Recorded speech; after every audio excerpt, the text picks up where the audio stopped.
ridiculous. Wicked. You in verse 9. And those that could recognize the silver or gold which they had given him took it back. And at his death, they also stripped him of his garments, and they would fight about them. And he that prevailed over his neighbor took them. Just riotous. Verse 10, they would after that carry him and bury him under some of the shrubs in the desert. So they did all the days to anyone that came to them and died in their land.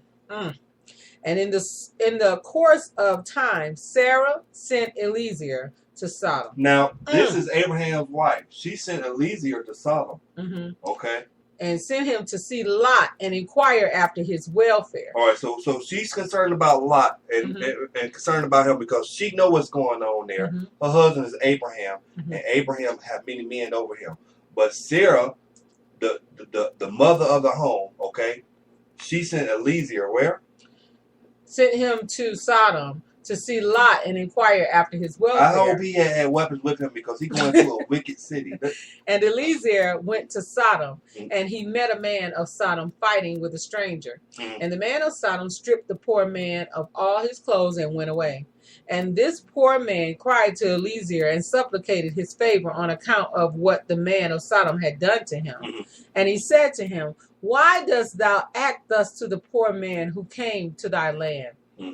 And the man of Sodom answered Eliezer, saying, is this man thy brother? That's my brother. You know what?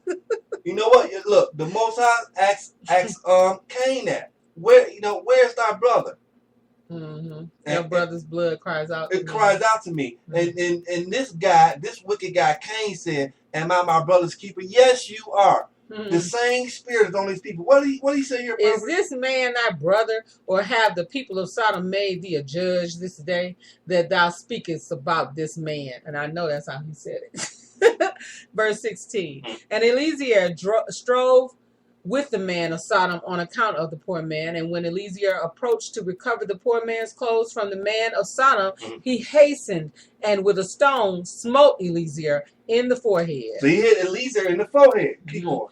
Verse 17. And the blood flowed copiously from Eliezer's forehead.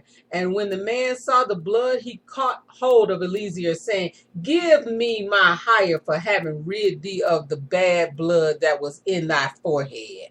For such is the custom of the law of our land. Look at the wickedness on this person. He calling his blood bad. Now you bleeding. I gotta pay you for hitting me in the forehead. These people is wicked. Look, this land is wicked, bro. So they'll put unjustified laws on us. They make up a new law here in this land. Yeah, but then tell you don't follow the law of the Most High. And we read it in Deuteronomy. The Most High has never recanted the statements and the laws in Deuteronomy. And why do we know that? Because every curse, and we can see every curse upon our people today. It has never stopped. So therefore, if the curses are still good and we're looking at them today, right, then what else is good? The blessings. You better follow it. Stop keeping the laws and statutes of the Most High. Man's law is always ever changing. They come up with new stuff. This guy got what he say here? Give me my hire for having rid thee of this bad blood that was in thy forehead. For such is the custom and the law of our land. And Eliezer said to him, thou hast wounded me and requires me to pay thee thy hire. And Eliezer would not hearken to the words of the man of Sodom.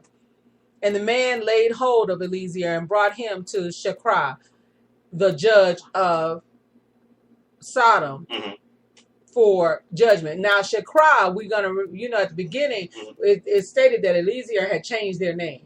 So we know it was that the same one that the man had went before this judge. Sirach, I think was his name. But Shechrah is what Eliezer calls him, the judge of Sodom for judgment. Verse 20. The man spoke to the judge, saying, I beseech thee, my lord, thus has this man done. For I smote him with a stone, that the blood flowed from his forehead, and he is unwilling to give me my hire. Now, this is a lesson, brothers and sisters. When we travel to strange lands out of this country here, that's right. Okay, it's important that you learn the ways and customs of the people. Absolutely. Learn the laws.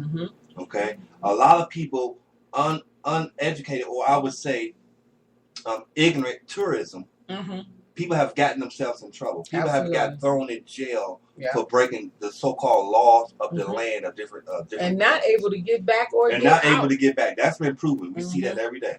Go ahead, Prophet. Verse 21. And the judge said to Eliezer, this man speaketh truth to thee. Give him his hire, for this is the custom of our land. It's a stupid custom.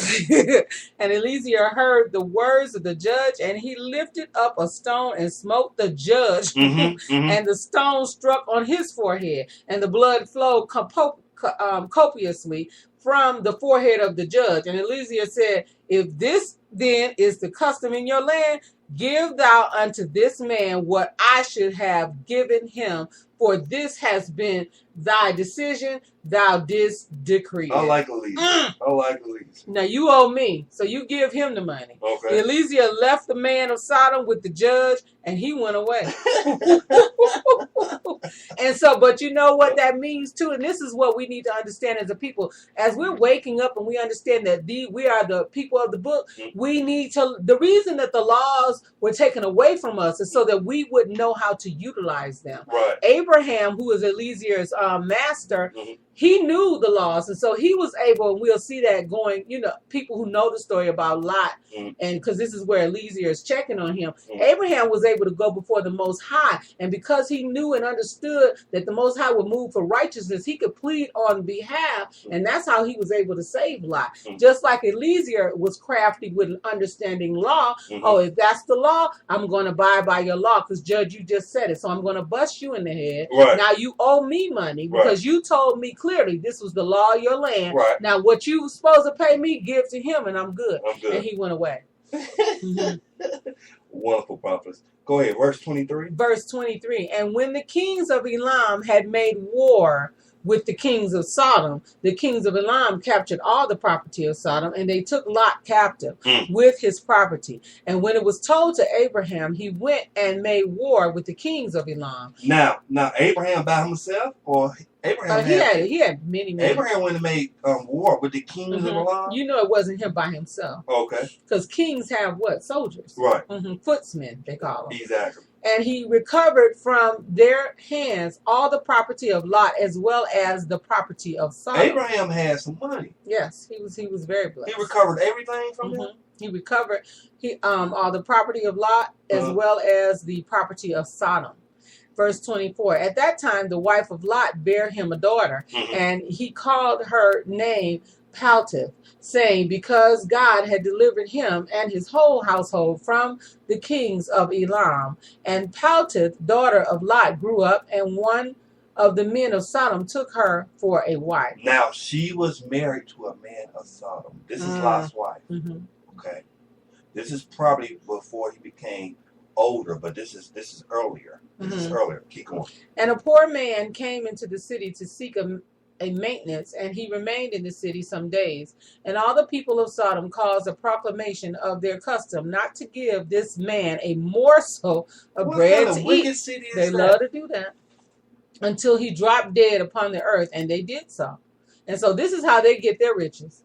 They let strangers come through there and visit as tourists or whatever. They're probably trying to get down there to that spot they visit 4 times a year. And they know that that's probably an attraction for people. And they come through there and they rob them and they kill them. I mean, they kill them by not feeding them. They starve them to death. So verse 26, and Paltith, the daughter of Lot, saw this man lying in the street, starved with hunger, and no one would give him anything to keep him alive, and he was just upon the point of death. Now she know better. She's married to a Sodomite. She's married to a Sodomite. She should know the customs of the city. But her dad is also Lot. Exactly. That makes a world of difference who your daddy is. I married you, true enough, but my daddy raised me. That's right. And her soul was filled with pity on account of the man, and she fed him secretly with bread for many days. And the soul of this man was revived. Okay. For when she went forth to fetch water, she would put the bread in her water pitcher. And when she came to the place where the poor man was, she took the bread from the pitcher and gave it to him. So she did many days. So not only was he getting water, because the bread was soaked with water, he had water and bread. Mm-hmm. So at the same time, that's smart. Mm-hmm. From the pitcher and gave it to him to eat. So she did many days. Mm-hmm. And all the people of Sodom and Gomorrah wondered how this man could bear starvation for so many days. How is he still alive? Right. This guy's still alive? I'm waiting to get this money. Right. And they said, because I want his shoes. Right. But anyway, and they said to each other, Mm-hmm. this can only be that he eats and drinks. Mm-hmm. For no man can bear starvation for so many days or live as this man has. Christ did Mm-hmm. for 40 days, right? Mm-hmm. Didn't Christ fast for 40 days? Mm-hmm. Go ahead. Without bread or water. Yep. Without even his countenance changing. And 3 men concealed themselves in the place where the poor man was stationed to Mm-hmm. know who it was that brought him bread. So you got some spies hiding Always. where this man is at. Mm-hmm. And they're going to find out how this guy making it. Keep going, Papa. And Paltith, daughter of Lot, went forth that day to fetch water, and she put bread in her pitcher of water, and she went to draw water by the poor man's place, and she took out the bread from the pitcher and gave it to the poor man, and he ate it. And the 3 men saw what Paltith did to the poor man, and they said to her, it is thou then who has supported him. Aha, we found you. It's you. You did it. And therefore has he not starved, nor changed in appearance, nor died like the rest. There's been many men. Now, he's not the only one. Many men And died. so they know the days. They waiting on it. Look, listen, brothers. What's strange about this story? What's strange about this? And it's a truth, but it's written for us for understanding. Why is it only being done to men? Why is this custom only being done to men? There is a hatred against the seed of Abraham. There's a hatred for the seed of the Most High. Keep going, Prophet. And the 3 men went out of the place in which they were concealed, and they seized Paltith and the bread which was in the poor man's hands, snatched that out of his hands. Did he get a bite? And they took Paltith and brought her before their judges, and they said to them, thus did she do, and it is she who supplied the poor man with bread. Therefore did he not die all this time. Now therefore declare to us the punishment due to this woman for having transgressed our law. And the people of Sodom and Gomorrah assembled and kindled a fire in the street of the city. And they took the woman and cast her into the fire, and she was burned to ashes. That was Lot's daughter. That's Lot's daughter, right? Burned to ashes. It's something how severe they are with their punishments for their man-made laws. But they told you the law was done away with. Go ahead, Prophet. Go ahead. Verse 36. And in the city of Admah, there was a woman to whom they did the like. They did They another did the same thing. For a traveler came into the city of Admah to abide there all night with the intention of going home in the morning. And he sat opposite the door of the house of the young woman's father to remain there, as the sun had set when B had reached that place. And the young woman saw him sitting by the door of the house. And he asked her for a drink of water, and she said to him, who art thou? And he said to her, I was this day going on the road and reached here when the sun set. So I will abide here all night, and in the morning I will rise early and continue my journey. And the young woman went into the house and fetched the man bread and water to eat and drink. And this affair became known to the people of Admah. And they assembled and brought the young woman before the judges, that they should judge her for this act. And the judge said, the judgment of death must pass upon this woman, because she transgressed our law. And this therefore is the decision concerning her. And the people of those cities assembled and brought out the young woman and anointed her with honey from head to foot, as the judge had decreed, and they placed her before a swarm of bees, which were then in their hives, and the bees flew upon her and stung her, that her whole body was swelled. Now, actually, this death was a little bit more punishable than Lot's daughter, because Lot's daughter immediately her spirit left the body. But here's the thing: it doesn't matter. They didn't say how the death. So the law that all of these cities have, 5 cities have agreed upon, is that whoever feeds a stranger and their